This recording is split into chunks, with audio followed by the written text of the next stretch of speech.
என் தாய் தந்தையின் பாதங்களை தொழுது என் இதயராக அன்பர்களுக்கு வணக்கம்.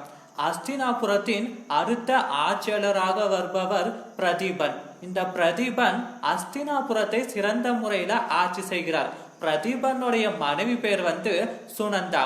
இவர்கள் இருவரும் சிறந்த முறையில இல்லற வாழ்க்கையில் ஈடுபட்டு இவர்களுக்கு 4 ஆண் குழந்தைகள் பிறகுது. முதல் மகனாக தேவபிக்தன், இரண்டாவதாக சாந்தனு, மூன்றாவதாக பாக்லிகர், நான்காவதாக தேவாபி. இதில் முதல் மகனான தேவபிக்தனுக்கு சர்ம வியாதி இருப்பதால் அவருக்கு அரசுரிமை மறுக்கப்படுகிறது. ஏன்னா ஒரு நாட்டின் அரசனாக இருப்பவனுக்கு உடம்புல எந்த விதமான பிரச்சனையும் குறைபாடும் இருக்கக்கூடாது. அப்படி உடம்புல குறைபாடு இருந்தாலும் ஐம்புலன்கள்ல இந்த கண்ணு காது அந்த மாதிரி ஐம்புலன்கள்ல அந்த ஐம்புலன்கள் ஆட்சி நல்லா இருந்தா அவருக்கு அரச பதவி தரப்படும். ஆனால் இவருக்கு சர்ம வியாதி இருப்பதால தேவபிக்தனுக்கு அரசுரிமை மறுக்கப்படுது. அதனால இரண்டாவது மகனான சாந்தனுக்கு பிரதீபன் என்ன பண்றாரு, அரசுரிமை தராரு. இதனால முதல் மகனான தேவபிக்தன் வானப்பிரஸ்தம் போயிடுறாரு. அந்த அரசவை வாழ்க்கையை துறந்து எனக்கு அரசாட்சி இல்லைன்னு சொல்லி தெரிஞ்ச உடனே அவர் வானப்பிரஸ்தம் போயிடுறாரு. இரண்டாவது மகனாக சாந்தனுக்கு அஸ்தினாபுரத்தின் அடுத்த ஆட்சியாளராக வருகிறார். மூன்றாவது மகனான பாக்லிகரும் சிறந்த முறையில வீரன், அவரோட அரசர் தான். இந்த பாக்லிகரோட மகன் சோமதத்தன், சோமதத்தனோட மகன் பூரிசிரவஸ்.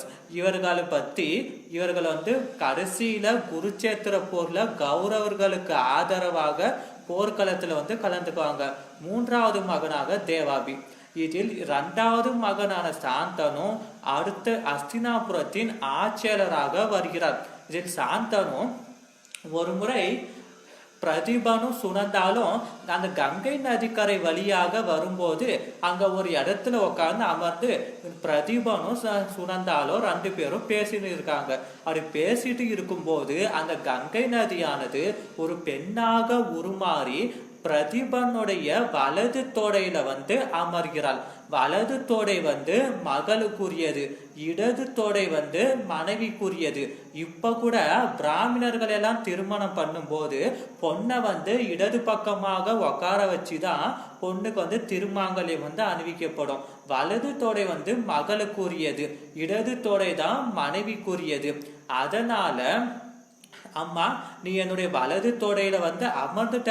வலது தோடையில அமர்ந்தவள் மகள் அல்லது மருமகளா ஆகலாம்.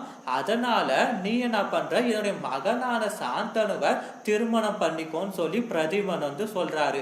சரின்னு சொல்லி கங்கா தேவியும் ஒத்துக்கிறாங்க. ஒரு முறை சாந்தனு என்ன பண்றாரு, சாந்தனு தான் பிரதீபனுக்கு அடுத்தபடியாக அஸ்தினாபுரத்தின் அரசராக சாந்தனு வருகிறாரு. சாந்தனு அஸ்தினாபுரத்தை சிறந்த முறையில ஆட்சி செய்யும் போது ஒரு நாள் வேட்டைக்கு போயிட்டு அந்த கங்கை நதிக்கரை வழியாக சாந்தனு வராரு. அப்படி வரும்போது அந்த கங்கை நதியானது மறுவரும் குழல்விழி வதனம் வாழ்குலை இருத்தனத்தோல் கருத்தீர தொல நடிகை புருவம் வன்புறவடி பொற்பாவையர் உருவம் கொண்டாடுடமை தோன்றவே என்று வில்லிபார்த்த பாட்டு. இது அந்த கங்கையானவள் அழகான விழிகளோடு அழகான விழிகளோடு சிறந்த முறையில ஒரு அழகியாக உருமாறி வர்றத சாந்தனு பாக்குறாரு. பார்த்துட்ட உடனே சாந்தனுக்கு கங்கை மேல ஒரு ஆசை, அவளை திருமணம் பண்ணிக்கணும்னு சொல்லி ஆசை வந்தது. கங்கையின் வெள்ளமேற் கருத்தும் மாறியும் மங்கை தன் பேரொளி வனப்பின் வெள்ளமோ தங்கிய சோகமும் தாபமும் கொண்டாட பங்கையர் விழிகளற்று பருகினாரோ. அந்த கங்கா தேவியை பார்த்த உடனே சாந்தனுக்கு தன்னுடைய மனசுல இருந்த கவலைகள் சோகங்கள் எல்லாமே பறந்து போயிட்டு அந்த கங்காவை எப்படியாச்சும் திருமணம் பண்ணிக்கணும் சொல்லி அவர் முடிவு பண்றாரு. உடனே சரின்னு சொல்லி கங்கா தேவி கிட்ட போய் பேசுறாரு. பெண்ணே, நான் உன்னை திருமணம் செய்து கொள்கிறேன் சொல்றாரு. அதுக்கு கங்கா தேவியோ, அரசே, எனக்கும் உங்களை திருமணம் செய்துக்க சம்மதம் தான். ஆனால் ஒரு நிபந்தனை. இரிந்து மெய் நடுங்கிட யாதி யாதி நான் புரிந்தது பொருத்தியோர் புனர்வலுப்புயம் பிரிந்தென மருத்தியோர் பரிவேந்த நுண்ணை பிரிந்து கண்டிடுவேன் பிறப்பும் மாற்றியோம். கல்யாணம் ஆன பின்னாடி நான் செய்யற எந்த ஒரு செயலுக்கும் நீங்க ஏன் எதுக்கு எப்படின்னு சொல்லி கேள்வி வந்து கேட்க கூடாது. அப்படி கேள்வி கேட்டா அந்த நிமிஷமே உங்களை விட்டு நான் பிரிஞ்சு போயிடுவேன். இதுக்கு உங்களுக்கு சம்மதமா அப்படின்னா நான் உங்களை வந்து கல்யாணம் பண்ணிக்கிறேன் நீ சொல்லி கங்காதேவி வந்து சொல்லிடுறான். அதுக்கு உடனே சாந்தனுவோ அந்த கங்காதேவியோட அழகுல மயங்கிட்டனால அவ என்ன சொன்னாலும் சரின்னு சொல்லி ஒத்துக்கிறாரு. சரி, நானும் திருமணம் ஆன பின்னாடி உன்னை ஏன் எதுக்குன்னு சொல்லி எந்த கேள்வி கேட்க மாட்டேன் நீ வந்து சொல்லிடுறாரு. இப்ப கூட வாழ்க்கையில வழிமுறைகள் நம்ம வந்து வகுத்துக்கலாம். ஆனா அந்த வழிமுறை ஆனா அதை வந்து கடைசி வரைக்கும் நாம பின்பற்றுவோமான்னு சொல்றது ஒரு மிகப்பெரிய ஒரு சந்தேகமாக தான் இருக்கும்.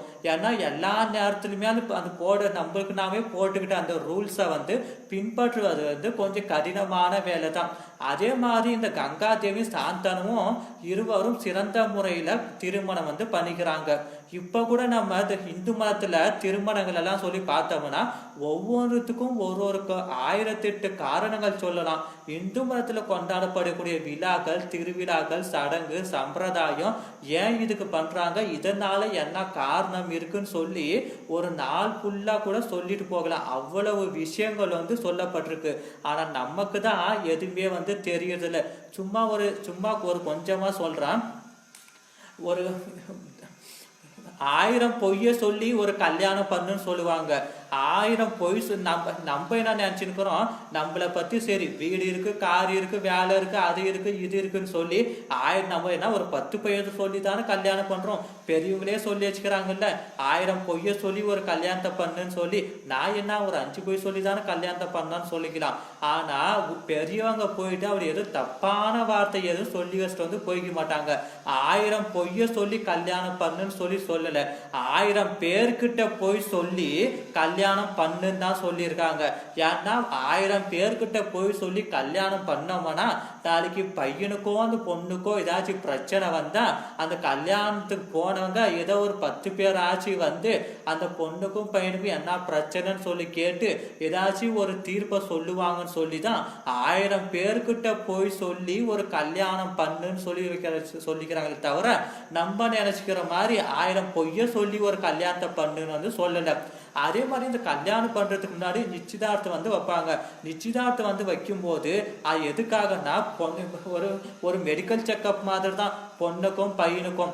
இப்ப ஒரு பொண்ணு இருக்குன்னா அந்த பொண்ணுக்கு அலங்காரம் பண்றதுக்கும் அந்த பொண்ணுக்கு புடவை கட்டி விடுறதுக்கும் இந்த பையனுடைய கூட பிறந்த இல்ல அவங்க முக்கியமான சொந்தக்காரங்களான அக்காலோ தங்கச்சியோ வந்துதான் அந்த பொண்ணுக்கு வந்து ட்ரெஸ் வந்து பண்ணி விடுவாங்க.